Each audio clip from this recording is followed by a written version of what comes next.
షోడశోపచార పూజ అంటే ఏంటి?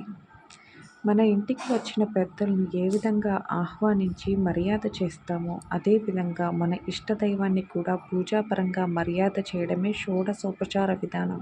ఈ విధానం ప్రతి దేవతా పూజలోనూ పాటించి తీరాలి. 1. ఆవాహనం. మనస్ఫూర్తిగా ఇంట్లోకి స్వాగతం పలకడం. ఆసనం. వచ్చిన వాళ్ళకి కూర్చునేందుకు ఏర్పాటు చేయడం. పాద్యం. కాళ్ళు కడుక్కునేందుకు నీళ్లు ఇవ్వడం. అర్ఘ్యం. చేతులను పరిశుభ్రపరచడం. ఆచమనీయం. దాహం తీర్చుటకు మంచినీళ్ళు ఇవ్వడం. స్నానం. ప్రయాణ అలసట తొలగే నిమిత్తం.